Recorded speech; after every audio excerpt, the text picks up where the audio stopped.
Hi, I'm Paul and this is Game Turtle. Today I'm going to be talking about Yomawari. Yomawari Night Alone is an isometric horror game. I've got the Vita version and I played on the PS TV. The game is also available on Steam. The collector's edition came with a bunch of different things, including a weird thermos with a background image that only shows up when it's heated. It was also bundled with the wonderfully abbreviated Hotaru no Nikki, a puzzle game by the same team. I'll be sure to review Hotaru no Nikki in the future, so keep an eye out for that. Anyways, let's get into the review proper. Yomawari tells the tale of a young girl in a small town whose dog and older sister go missing one night. The girl goes off into the night alone to find her missing family. The game takes place in a densely packed open-world town filled with hidden items, mysteries, and more spooky spirits than you can count. The first thing that will stand out to you is the gorgeous art design. The town that the protagonist explores is exceedingly stylish and pretty. The lighting deserves special attention. The game has such a vivid, oversaturated look, rich in yellows and reds, all while presenting just the right level of detail outside the player's vision to feel suitably claustrophobic. The sound design is also terribly well done. The score is entirely ambient, excluding very specific moments. The effects for the various beings that inhabit the town are alien and surreal, and the town has brilliant bits of ambient sound from things like old buzzy lampposts and vending machines.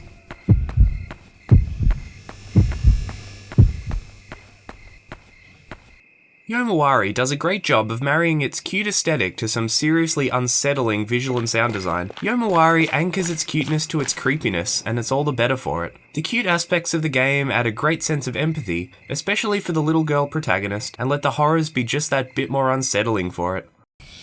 The protagonist of the game is a little girl wielding a flashlight. The game uses an isometric viewpoint, and the controls work with one joystick moving the girl and the other angling the flashlight. The game has a succinct control scheme, with the only other character actions being to sprint, to lock your walk angle so you can aim and walk backwards, and to pick up and throw items. Item drops are only visible under a light source. Your field of vision is fairly strict, so it's important to shine your light around a lot to get a sense of the space. The ability to sprint is an essential action in Yomawari, and the game makes use of a sprint meter. The meter shrinks more rapidly when spirits are nearby. There's also a heartbeat mechanic in place to control this sprint meter, as well as other interactions with various spirits. The game's heartbeat system works brilliantly. The closer you get to a spirit, the louder and more intense it becomes. The sound also has gameplay use as well, as the heartbeat sounds are directional and so are useful as a marker of danger. In Yomawari, you are basically given two options in the event of any danger, hiding or running away. The little girl can hide in a number of objects scattered around the town, and spirits can't catch you as long as you're hidden. The way hiding works is actually quite clever. When you're hiding, the exteriors of the screen besides the little girl in her hiding spot are completely blackened, except for bright glowy areas representing the locations of spirits around the player. I really like how this represents the sense of hearing without sight, as you still have a vague sense of the space. This can be used to gauge the locations of monsters when hiding, and judge when it's safe to leave your hiding spot. Running is usually the option to take, however. If you need to get away from a spirit, you usually need to book it, because they won't necessarily respect the boundaries of a corporeal being like yourself.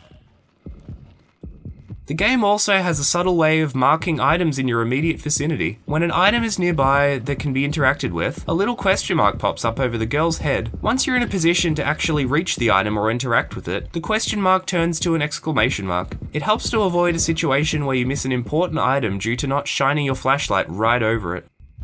A collection of items can also be thrown. The main one of these are small pebbles you toss to distract enemies. I never really found myself using thrown items that often, but they all have their uses and they do flesh out your interactions within the world. Overall, Yomawari's design is minimalistic, but honestly I've always preferred that to the bloated style of game design you see a lot of. Every mechanic and system supports the game, and there aren't any extraneous features to detract from the game's core goal. Yomawari strips away all the contrived survival mechanics so you're left with a concise set of systems that the game utilizes well. So Yomawari takes place in a large town and its immediate surroundings. It's a really nice open world, densely packed with detail and variety in its locations. The game offers vague guiding hints to keep things moving forward and give you that little bit of direction.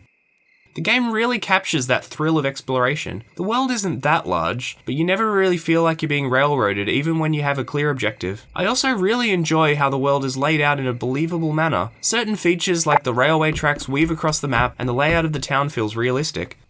The game's checkpoint system is built around a selection of small shrines, which you can make an offering to set as a checkpoint, as well as fast travel between for free. On the whole, Yomawari features some exceptional level design. Smartly laid out environments do a brilliant job of ferrying the player along a desired path while not feeling like a linear progression. You're often given a location to explore, and then you get to really get sucked into exploring and filling out the game's map. The game's map is terrific, drawn crudely in crayon, but I found it to be surprisingly helpful nonetheless. The menus in general have a great presentation to them, all feeling like a child's scrapbook.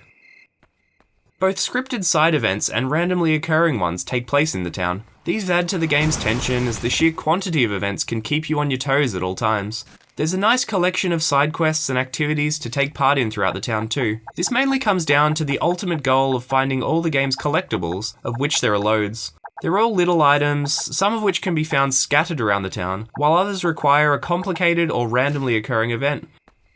The game isn't especially long. I probably played for around 6 hours all up, and I found 90% of the collectibles. However, there are a bunch of things I missed or didn't do, and the world invites further exploration post-game with its free roam mode becoming available. The length feels just right to me, and I always enjoyed exploring and trying to find everything.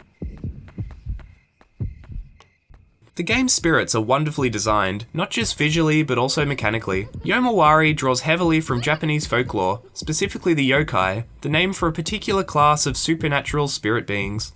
A number of these spirits I recognise from their interpretations in other modern media. This centipede spirit makes an appearance in Yomawari, and seems to be a representation, or at least was inspired by, Omukade. The game is stuffed with bizarre and unsettling yokai like these. This huge variety of spirits means you can never really feel comfortable entering a new area. It always feels like stepping right into the unknown. On top of this, the monsters have many different movement types and patterns. What I love most about the game's spirits is that while some actively harm the player, some spirits aren't malicious at all, and others just kind of exist in their own peculiar ways. You can't know what type a new one is on first meeting, and this really ramps up the tension levels and keeps you on edge.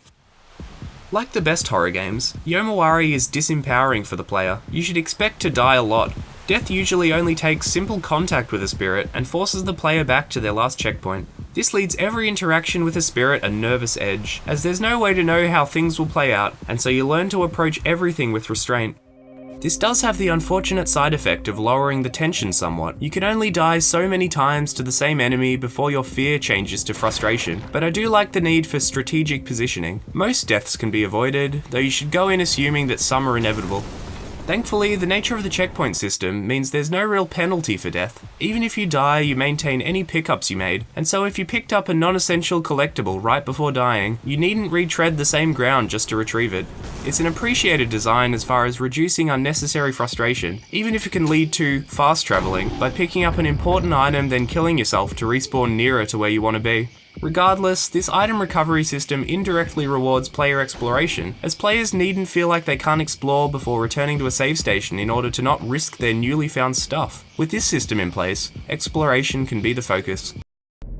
One part of the game that deserves special mention is its impressively effective tutorial segment. The game drops the player right into the tutorial by setting the scene of the girl and her dog walking home along a road. The game introduces mechanics slowly, and gives the player a brief chance to try these out themselves. It's pretty likely you're used to tutorials being safe spaces, but Yomawari immediately sets itself apart when it asks you to try out the throw item action.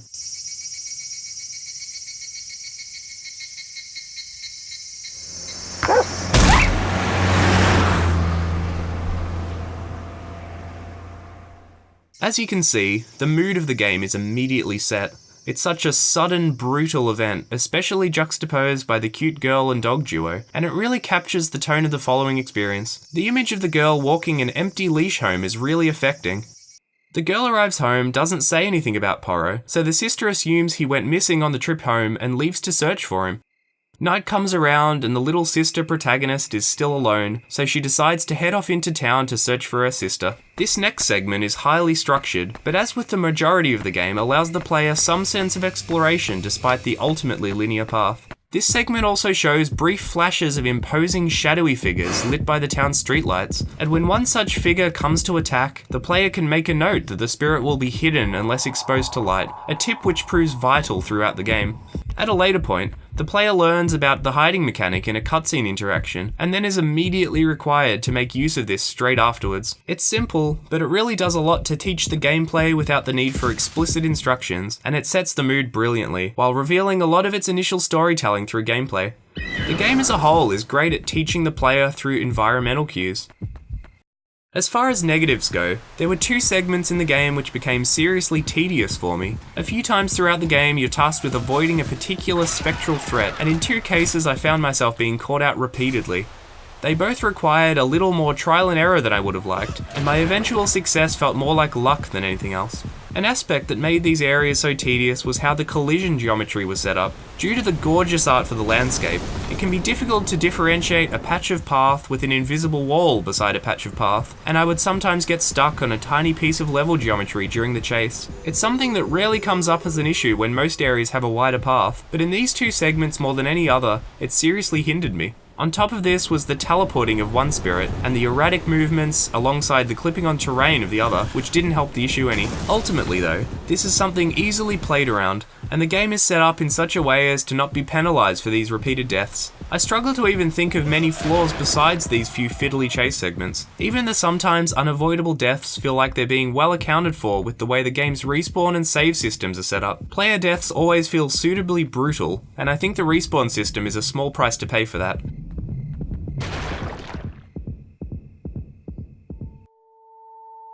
As far as horror goes, Yomawari is not the most fear-inducing game you'll ever play. Its horror comes primarily from developing atmosphere and being overwhelmingly unsettling. It's a tense experience, being creepy rather than outright terrifying, but it captures the enchanting fear of the unknown brilliantly.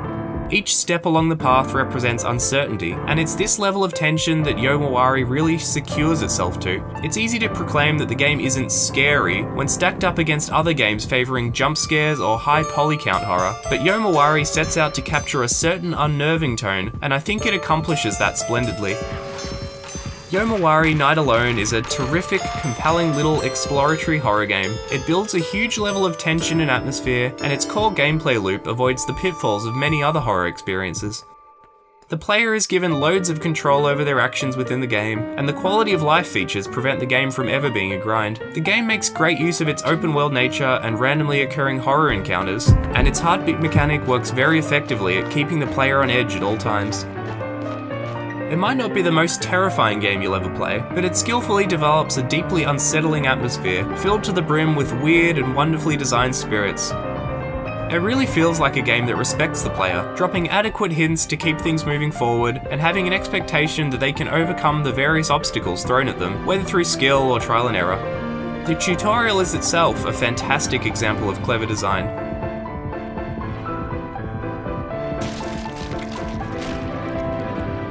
Yomawari tells a bittersweet and personal tale, alongside a rich, densely packed world and gameplay that hits all the appropriate tonal notes to really support it. It's an experience crafted with a keen understanding of horror, and one that really succeeds on all fronts, from narrative to gameplay to aesthetics. Yomawari Night Alone is a game you'll be glad you lived through.